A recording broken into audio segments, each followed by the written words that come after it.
Magandang araw mga kaibigan.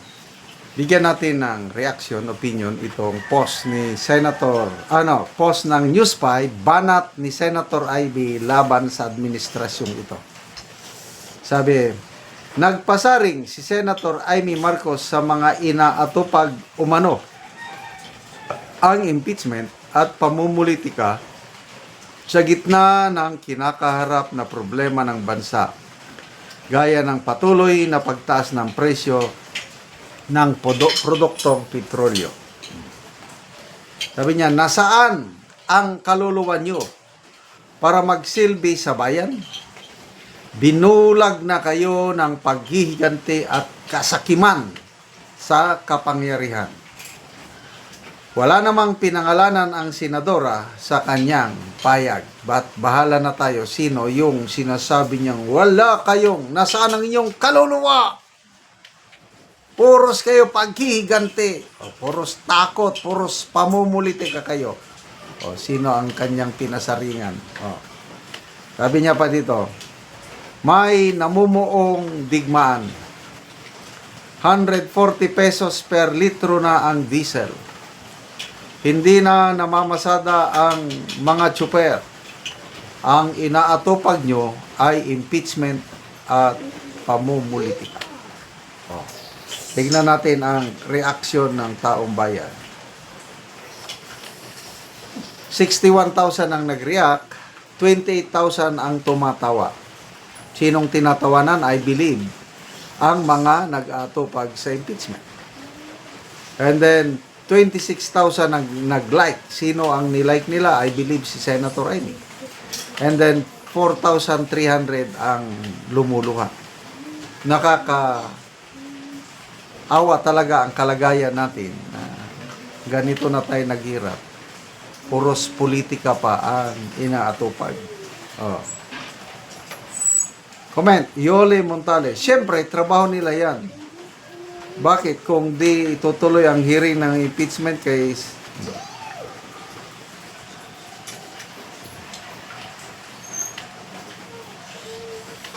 Okay,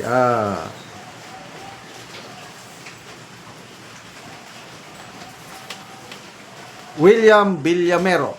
Impeachment is a big difference than an economic crisis. Both are addressed in different situations at any given time. That's the way it is. If the crocodiles are hungry, you do not jump into the water just to prove you are brave.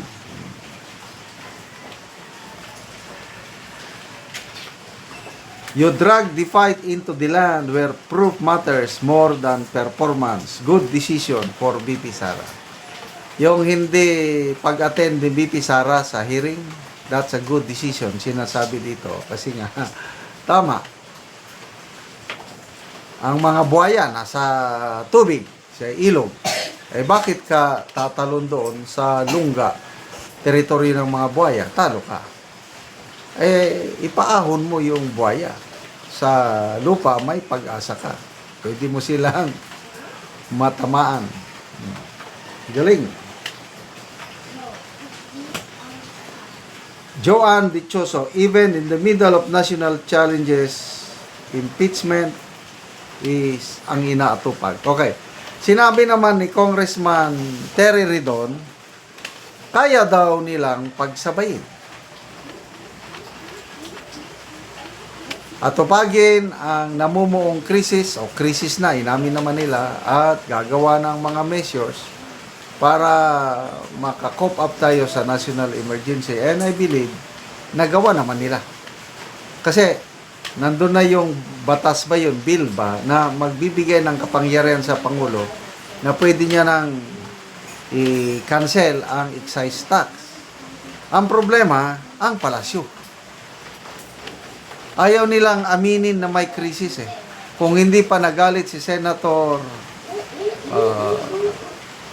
Ligarda at iba pang senador na nagsasabing may krisis na tayo. Pangulo, wala pa. Anti-Claire, wala pa. Secretary of Energy, wala pa. Dahil wala pang krisis, kaya wala silang gagawin. Ngayon, kahapon ba yon o the other day, napilitan silang ang Pangulo napilitang nag-declare state of national energy crisis. Oh. So, hopefully, ma-implement na yung pag-cancel ng excise tax. Yan ang hinihintay ng mamamayang Pilipino.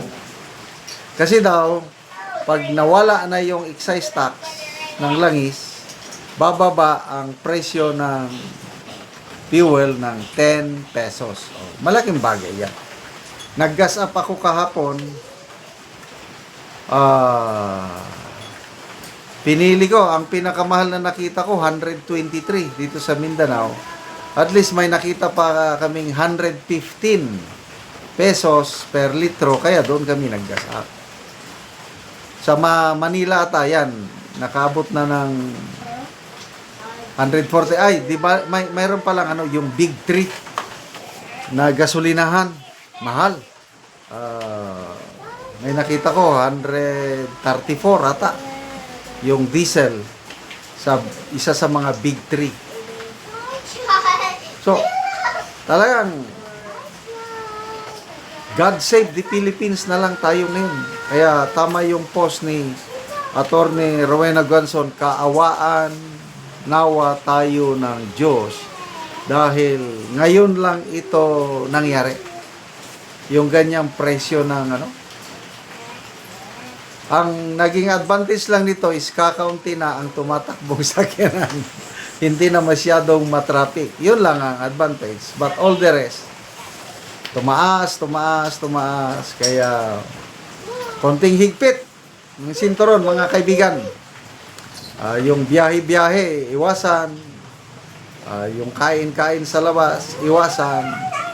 I don't know, how can we survive? Nakasurvive tayo nung pandemic dahil may magaling tayong presidente. Ngayon, aywan ko na lang. Ako, hindi na ako masyadong umaasa sa gobyernong ito dahil iba. Ang priority nila is makalikom ng pera. Kaya nga ayaw nilang tanggalin ang excise tax ng fuel dahil nasasayangan daw sila sa 136 billion na income generated from excise. Tayo, kawawang-kawawa na. Ayaw pa nilang tanggalin ang excise tax. So, mas importante sa kanila ang taxes kaysa yung makagaan man lang ng kaunti ang ating hirap sa pagbili ng krudo at gasolina. Salamat mga kaibigan sa inyong pagsubaybay sa ating channel. Nakakatulong kayo ng malaki sa tribong Talandig ng Bukidnon dahil ang sweldo natin sa channel na ito is pantulong po sa tribo. Namimigay tayo ng libreng yero at pako para makapagpatayo naman sila ng mas maayos na tirahan. Panoorin nyo ang video na ito. Tagaan og sen. Magbabaya ay Salamat. Salamat tayo, sir. So muna ni ang balay ni Kuya sa natag sa yaha. So muna ni ang itsura sa ilang balay nga magkatuluan gyud sila tungod sa kuana kadugayon na. Ilang balay yo. Pila na ni katuig ya inyong balay? 12 years na ni siya. 12 years na. Oo. So, Sa 12 years, atong niaging tuig, nasunog ni siya mo ni ani ang kon-ani. oo. Kini wala na nako niya, naripid ni kay. Oo. Ako lang mong nagito. Lagi so nasunugan mo. So karon makakuha na mo og balay kay natagaan naman mo gero. Oh, salamat kay sa kwan. Sa nagtabang sa Yero. Hinaot ko nga dagan pa mo matabangan nga mga kwan nanginahanglan sa inyo. Kaya namin kasing-kasing sa pagtapang sa mga kapusang prayer. So pila ka buok imong kuan niya, imong anak? Kuan 5, puro bay. So tanan na naga-eskwela. Oh, eskwela na tanan. So unsa nay grade?